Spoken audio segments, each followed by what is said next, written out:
Namaste children, welcome to 9th English class, Unit 5, Poem The River, written by Carolina and Bowles.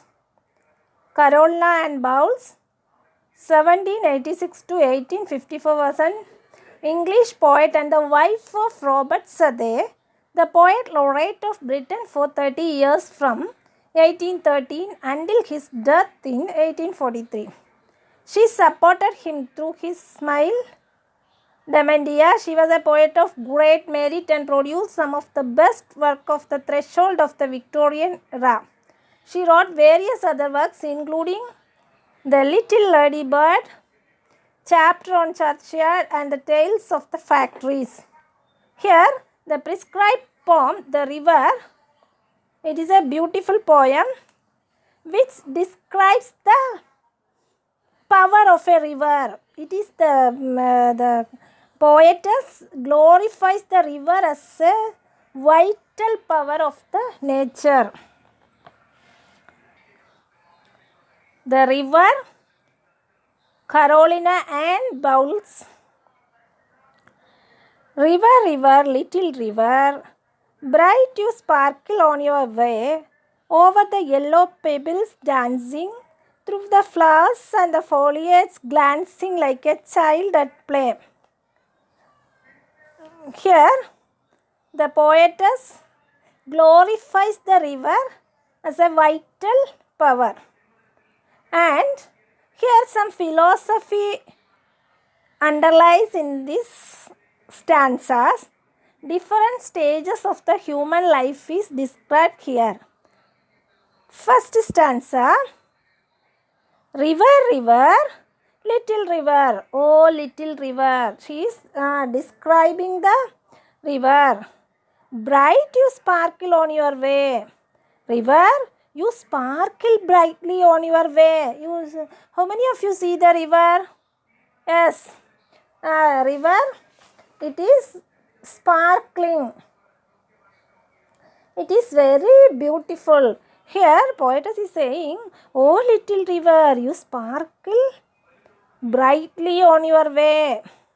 Bright, you sparkle on your way.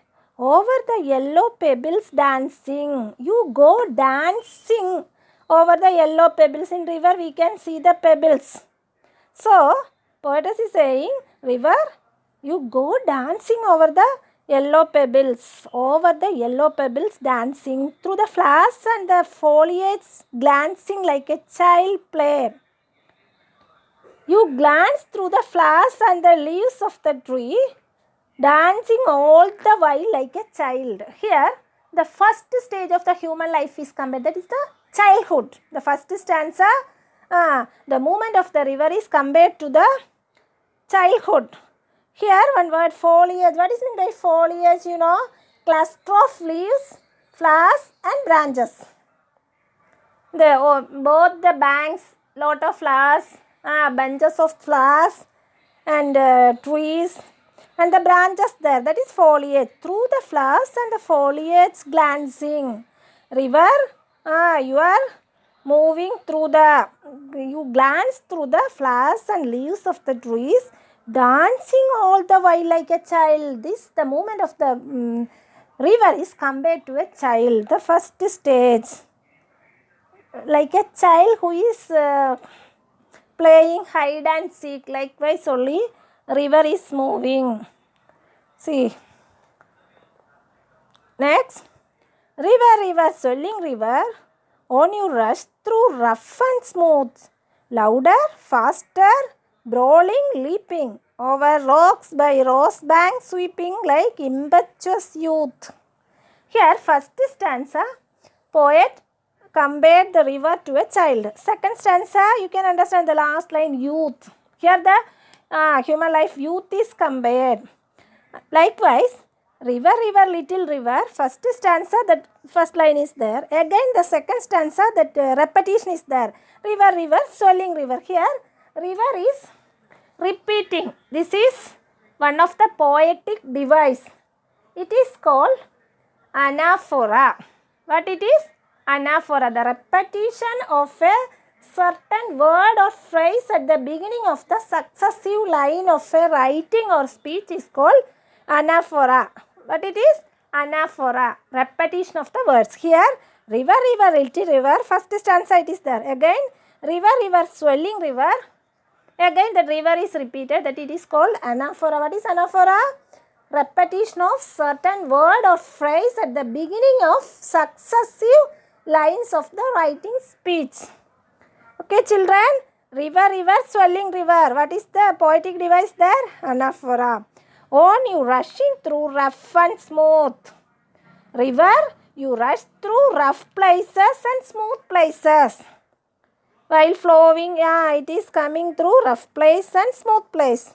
Louder, faster, brawling, leaping. How it is coming? You are brawling, you are fighting and coming. And leaping, jumping and coming. Okay? Louder, because it is making some sound. Faster, its movement is fast. Brawling, leaping. Brawling means fighting. Leaping, jumping. Over rocks. It is jumping over the rocks. Brawling over the rocks. While the river is moving through these pebbles and rocks, some sound is coming. That river flowing sound is coming. So, by rose banks sweeping. River, you go by rough rocks and banks where roses grow. Banks of the river, roses are there. You are sweeping the roses. Okay? Like impetuous youth. You are like reckless youth. How youth is there? Adventurous. So, here river is compared to youth. Impetuous means acting quickly and without thought or care. That is very fastly you are moving. So, here river is compared to youth. Are you clear, children? Likewise, the river is repeated. So, here poetic device is anaphora. River, river, swelling river. On your rush through rough and smooth. River is rushing through rough and smooth places. Louder, faster, brawling, leaping. How it is coming?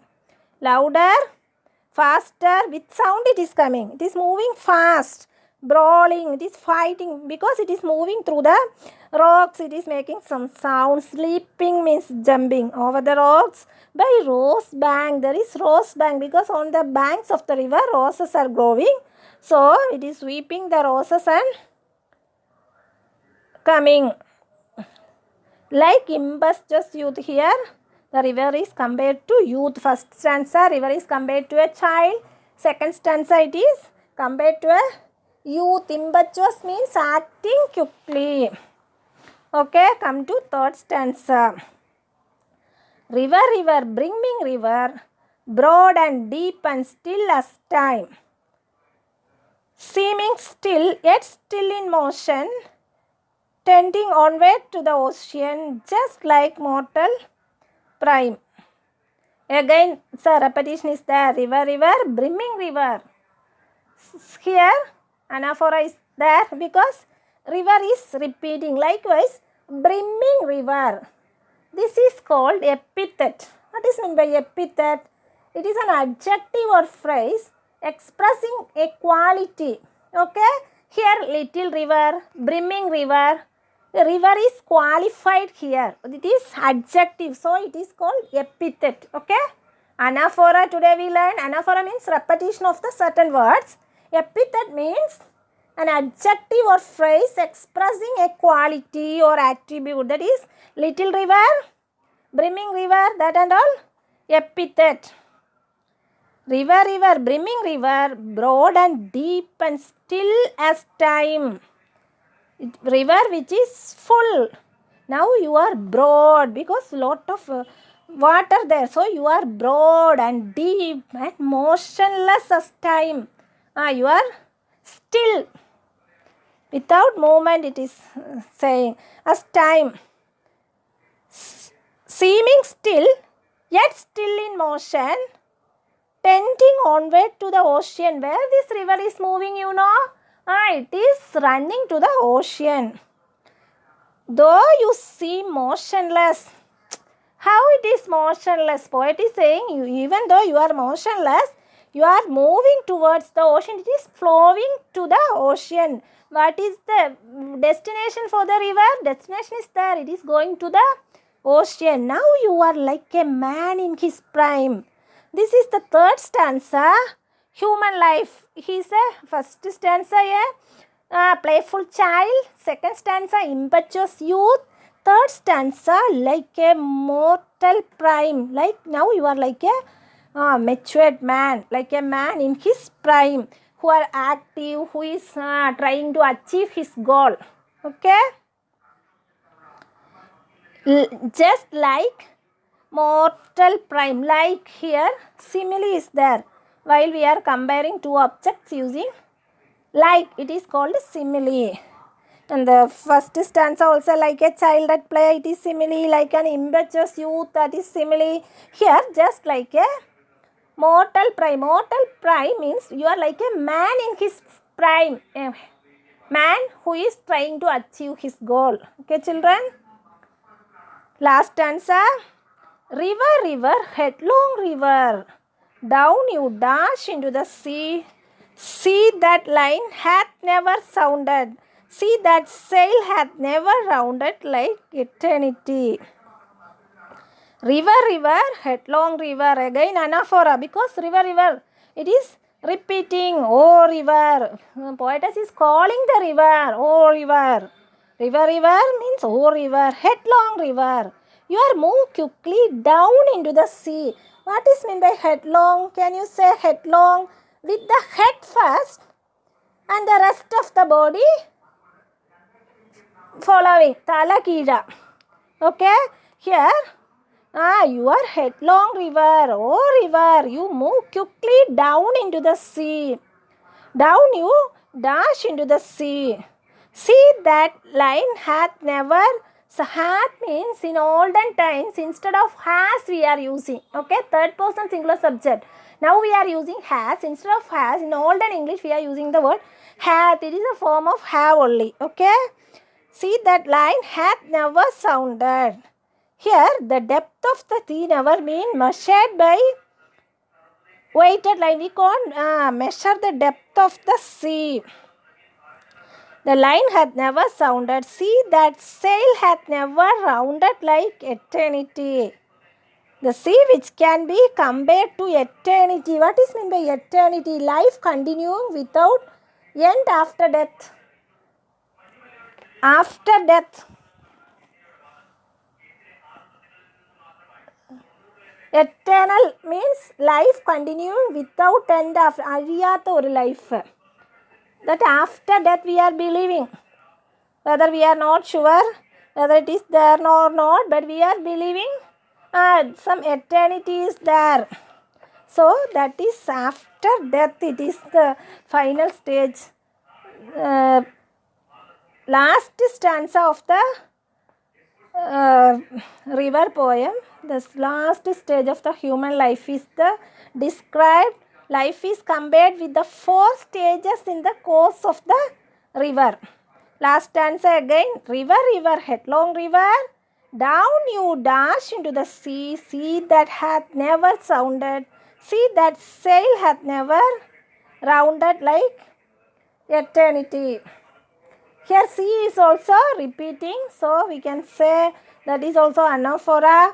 Oh river, you move quickly down into the sea. That sea's depth has never been measured by the weighted line. None has gone by the ship completely round the sea, which can be compared to eternity. It is everlasting. The last stage of the poem, the eternity is compared. Here 4 stages are describing.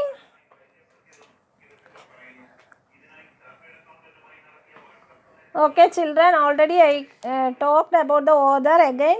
Shall we see? Carolina Ann Bowles, 1786 to 1854, was an English poet and the wife of Robert Southey, the poet laureate of Britain. She was a poet of great merit and produced some of the best work of the threshold of the Victorian era.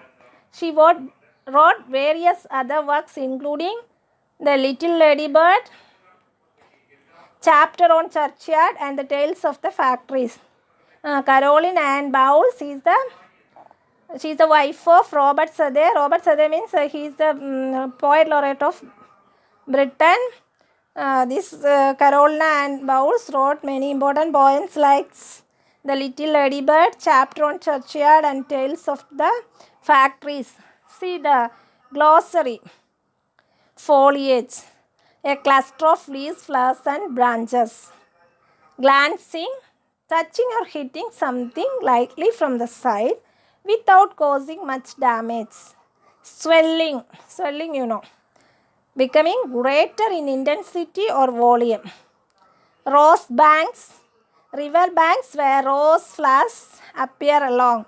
Impetuous means impetuous youth. Impetuous means acting quickly and without thought or care. Tending, going in particular way. Headlong, with the head first and the rest of the body following. Hath, in the past, the third person singular form of the word have. Eternity, life continuing without end after death. Okay children, this is a memoriter. So you memorize the poem, then you write home test and get parents sign. Okay children, be safe. Thank you.